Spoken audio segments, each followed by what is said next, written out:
China's odd trends. Tongue dance, air blowing, zombie moves. Woman starves in apartment.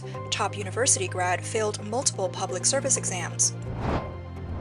Shenzhen Housing Prices Plunge. The safety of BYD electric vehicles sparks discontent.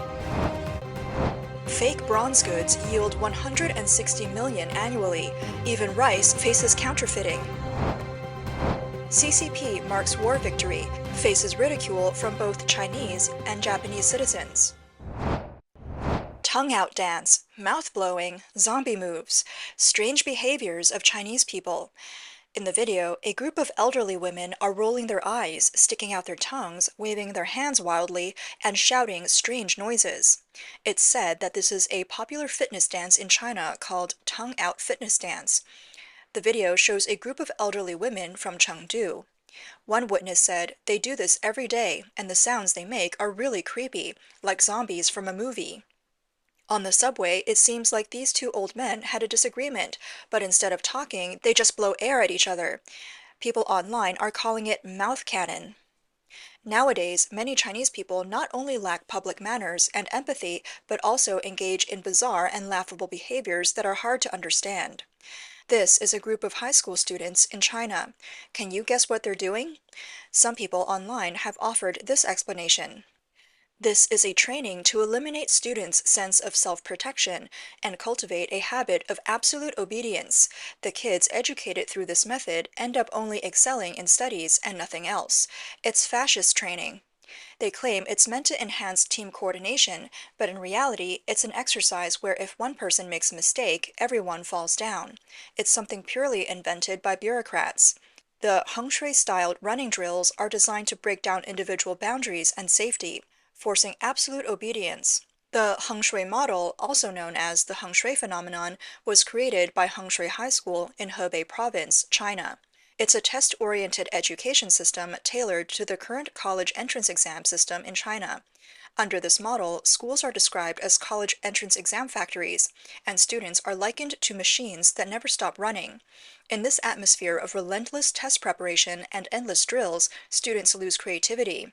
Though controversial, this model is widely pursued because of its exceptionally high admission rates compared to regular schools. A 33-year-old woman was found dead from starvation in a rented apartment in Xi'an, Shanxi. She had graduated from a prestigious 211 university in Beijing and had taken several civil service exams, but despite ranking first in the written tests, she was never hired. On August 16th, someone shared a post online about this incident, which quickly went viral. The woman had left her impoverished rural hometown in Ningxia to find work in Xi'an in April of this year. In early June, she was discovered dead in her rented apartment, having passed away about 20 days earlier. It's said that before her death, she had blocked all contact with her family. The landlord of the apartment wrote a long post documenting the situation. According to the landlord, the police informed him that the woman's family was very poor, and based on her consumption records, she had spent less than 5 yuan on food and other essentials, buying the cheapest items just to get by. The last time her face was recognized by the building's security system was around May 20th. After that, neither the surveillance footage nor the building's entry system showed any signs of her leaving the apartment. During this time, she didn't order any food delivery, there were no signs of cooking in her apartment, and her phone records indicated she hadn't spoken to anyone. It appears she died in extreme loneliness. This article has been widely shared across the internet, and currently the Chinese government is actively censoring and deleting related posts. In recent years, there have been frequent reports on Chinese social media about university graduates starving to death. On September 18, 2023, Chinese media outlet NetEase reported that a 24-year-old graduate student from Xi'an Jiaotong University died from a brain hemorrhage caused by long-term malnutrition.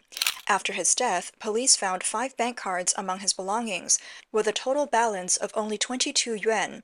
Additionally, a handwritten note was found saying, "No matter how many difficulties lie ahead, I will not give up. I want to contribute to science for my parents, my hometown, and my country." This graduate student's name was Niu Zhongnan, and he came from an extremely poor rural area. Sadly, he never understood, even until his death, why his country did not give him the opportunity to become a scientist. On March 9, 2023, a social media user reported that someone had starved to death in Dongguan Shipai, and another person had fainted from hunger in Xiaotou. The user advised people not to quit their jobs unless they had plenty of money saved up. Currently, wages have been pushed down 13 or 14 yuan per hour, and even 15 yuan per hour is rare, let alone 16 or 17. With so many people looking for work this year, if you don't do the job, someone else will. This year is particularly bleak. Some factories have closed down, and others are no longer hiring.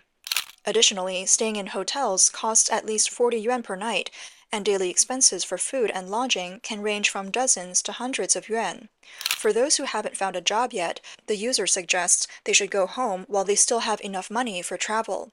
The tragic reality is that while Chinese citizens are starving, the Chinese government is generously providing free lunches to children in other countries.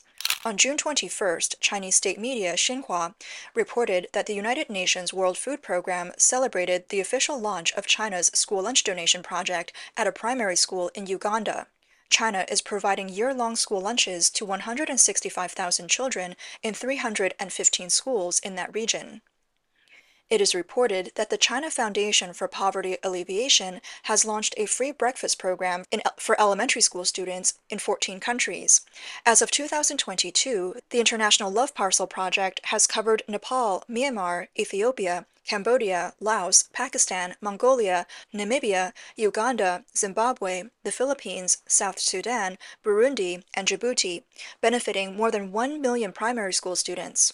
Some netizens sarcastically remarked that China, as a responsible major country, has made its due contributions to solving global hunger through initiatives like the Love Parcel Project and the Smiling Children Project. These efforts demonstrate the country's leadership in addressing the poverty issues in developing and underdeveloped nations.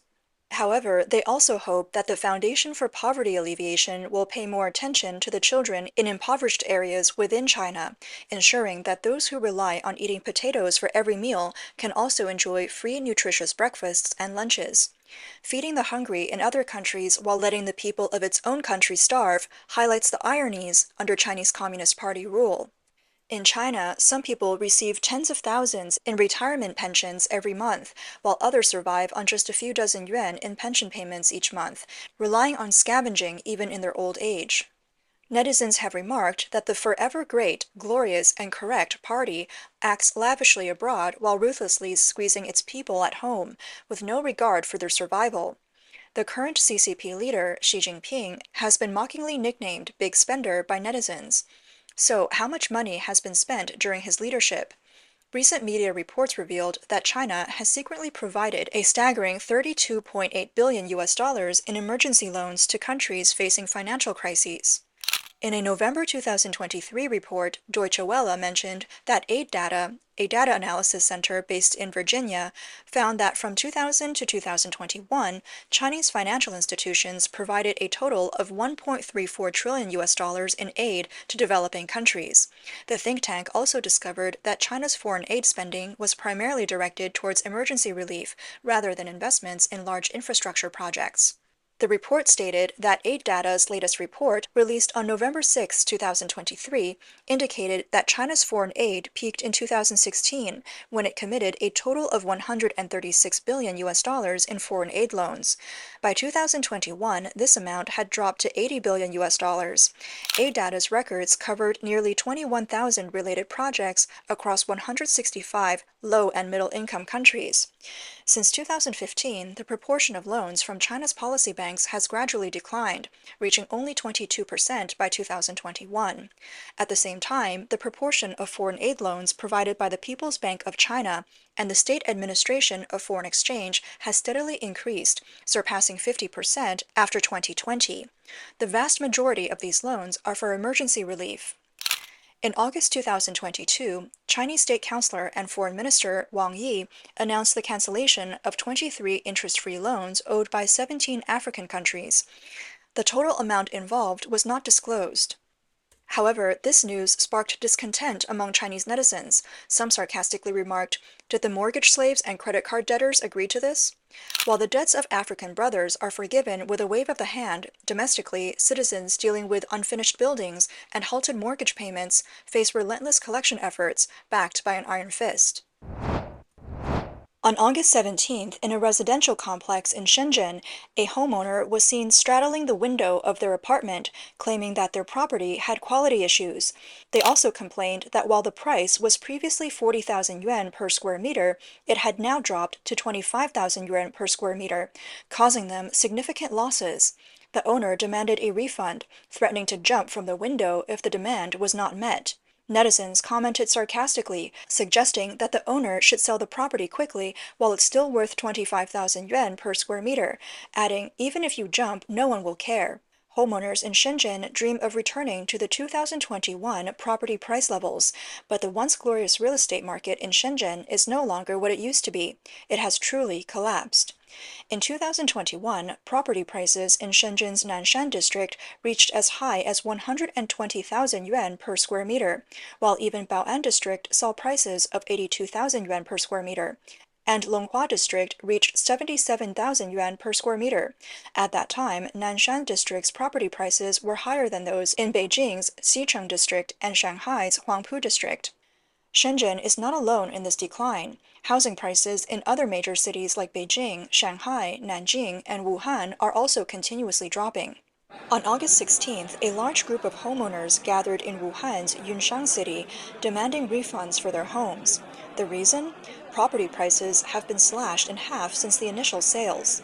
China's real estate crisis is becoming increasingly dire, with a widespread consensus that housing prices have yet to hit rock bottom.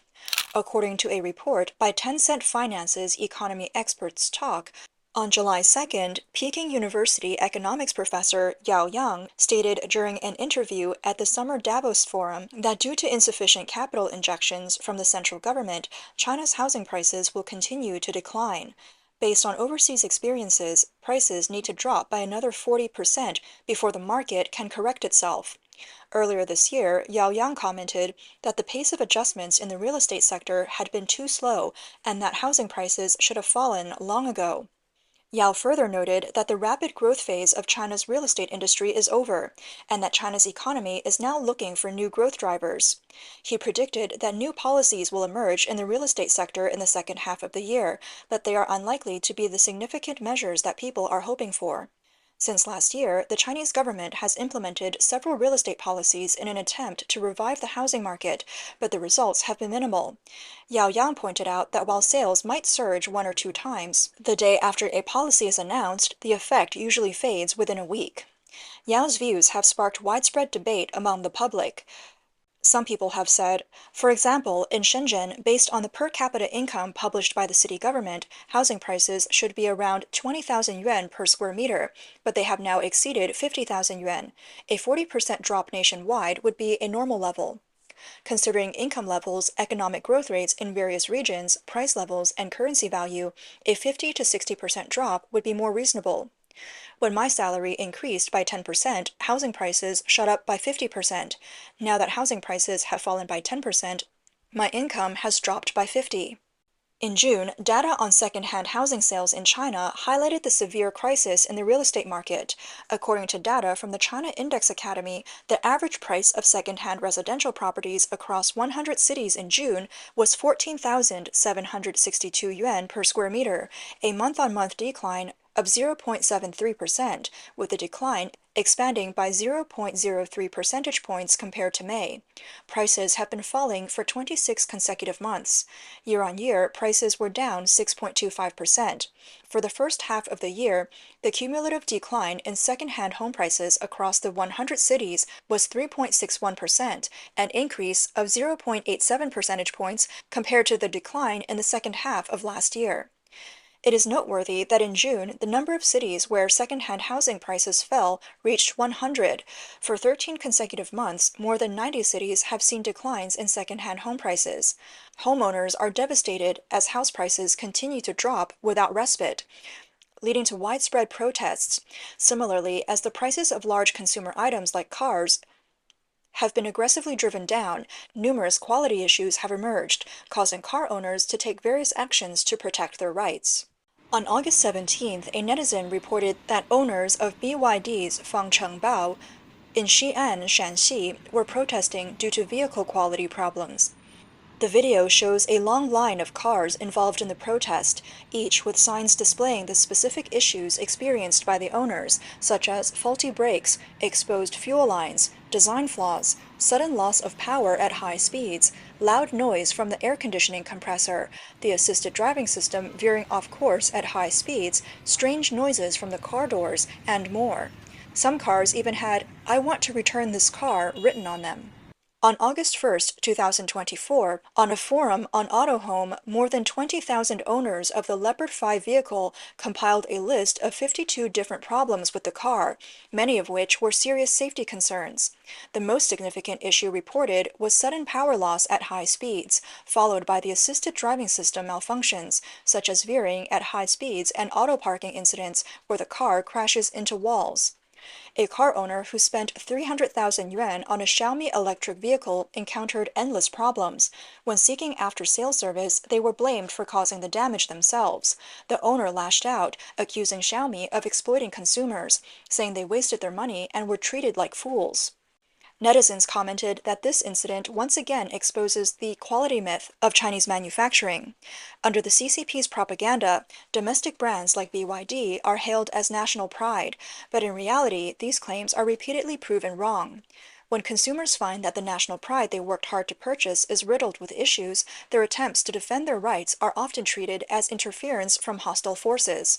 When the CCP loudly promotes independent brands, it allows companies to profiteer unchecked. Houses are being protested, cars are being protested, and even former officials within the system are doing the protesting. On August 18th in Jieshou, Anhui, the former head of the Chengdong police station in Jieshou publicly reported that he had been wrongfully imprisoned for 2 years. He claims this happened because he refused to collude with the wealthiest man in Jieshou and the deputy secretary of the city's party committee. Netizens remarked that this is just infighting caused by unequal distribution of spoils. They added that there are no innocent people within the system, especially those who reach a high rank like station chief, as it's impossible to reach such high positions without being corrupt. It has now become a unique characteristic of China for people to hold up their ID cards and report issues publicly on camera, especially this year with a significant increase in such cases. Even people within the system have started reporting. These former beneficiaries or enforcers of the CCP are the ones most aware of the darkness in the country. They know that China's legal system is nothing more than a facade, so they hope that by creating a public outcry through real name reporting on camera, they can force a fair legal process, but this approach is overly naive. Has anyone ever seen a real name report lead to a legal outcome with a satisfactory conclusion? Real name reporting has essentially become a personal performance in front of the camera. People think it's useful as a last resort, but in reality, they're holding on to nothing but false hope. In the past, people believed in petitioning. Now they believe in real name reporting. But once they realize that real name reporting is also ineffective, what will be left to believe in? The CCP's meat grinder drags everyone in, whether military, police, or security forces. Yanjian Village, located in Yichuan County, Luoyang, historically known as Yanyunjian, holds a renowned title, the #1 village for imitation ancient Chinese bronzes. It is the largest site for counterfeit bronze production in China, also dubbed the #1 village for fakes. Reportedly, half of the replicas in museums across China originate from this village. Yanjian Village is filled with bronze craft workshops, and almost everyone here is skilled in replicating bronze artifacts. The village has developed a complete industrial chain for bronze replicas. In 2020, the total production value of the village's replicas reached 160 million yuan, meaning that this village of just 3,550 people had a per capita production value of nearly 50,000 yuan. The bronzes made here are almost indistinguishable from genuine ancient artifacts. Over the years, some have passed off these replicas as authentic antiques to make immoral profits. For example, a piece made by an elderly woman in the village was sold for 80,000 yuan after being marketed as a genuine antique. The Shanxi Provincial Institute of Cultural Relics Conservation once evaluated 5 bronze artifacts in the style of the late Western Zhou dynasty. They found that, in terms of shape and decorative patterns, the replicas were highly accurate, making it difficult even for professionals to distinguish between real and fake. However, after performing compositional analysis using X-ray fluorescence (XRF) technology, it was discovered that the lead content was abnormally high, with the highest reaching 76%. Genuine bronze artifacts from the Shang and Zhou dynasties were made of copper, tin, and lead alloys, with the lead content usually not exceeding 20%. XRF is an analytical technique used to determine the elemental composition of various metals, including metal alloys, minerals, and petrochemical products. The results of the test revealed that these 5 supposed Western Zhou bronzes contained glue within the copper patina, had green corrosion under all of the lacquer, and the bronze bodies showed modern grinding marks on the surface. All of these pieces were confirmed to be fakes. China, known for its expertise in counterfeiting, has reached new heights. Now, even rice, a daily staple, is being faked. In the video, the blogger demonstrates pulling the grains of fried rice, which stretch significantly and have an unusual elasticity. The blogger questions, with this much elasticity, is it even rice anymore?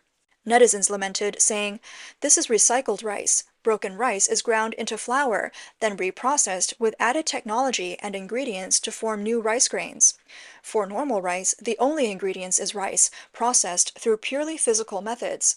The development of artificial rice wasn't meant to replace natural rice, but rather to cater to specific needs as a new type of food. It is convenient, easy to store, inexpensive, and can be eaten directly in extreme situations.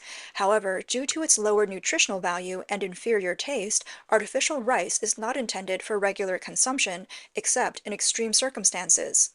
In China, anything can take on a different twist. Counterfeit artificial rice may contain added starch, glue, and other additives, posing potential health risks. If antiques are faked, and even food is faked, it goes without saying that other products are too.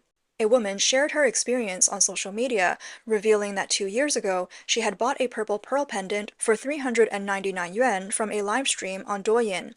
Recently, she took it out for a look and noticed the surface was wrinkled. When she scratched it with her fingernail, the entire pearl peeled off, revealing it was a fake. The woman expressed her frustration, warning others to be cautious while shopping online. On August 15th, some tourists were seen waving the Chinese flag at a tourist site to commemorate the 79th anniversary of Japan's surrender. However, netizens quickly pointed out, "You're holding the wrong flag. In 1945, it was still the Republic of China." The Chinese embassy in Japan also posted on social media, commemorating the 79th anniversary of the victory of the War of Resistance against Japan, but it was met with mockery from both Chinese and Japanese netizens. On August 15th, the Chinese embassy in Japan posted, "On this day 79 years ago, on August 15th, 1945, Japan accepted the Potsdam Proclamation, unconditionally surrendering. On this day, which we must never forget, let us pay tribute to the brave ancestors who fought tirelessly. We must remember history and continue to grow and strengthen." A Japanese netizen familiar with the story commented, "In fact, the Communist Party should thank Japan because it was fighting against the Kuomintang, the Communist Party's enemy." Chinese netizens responded, "That's absolutely right. Without the Japanese, there would be no Communist Party of China." Netizens even shared a famous quote from former CCP leader Mao Zedong. "Why should we thank the Japanese Imperial Army? Because when they came, we fought them, which led to cooperation with Chiang Kai-shek. With 25,000 troops, we fought for 8 years, and in the end, we grew to 1.2 million troops, with a base of 100 million people. So, do you think we should be thankful?" According to Chinese records, Mao Zedong publicly thanked Japan for its invasion of China at least 6 times. In 1972, during a meeting with the Japanese Prime Minister Kakue Tanaka, Mao directly expressed gratitude for Japan's aggression, saying, "If you hadn't launched the war of aggression against China, how could our Communist Party have grown stronger?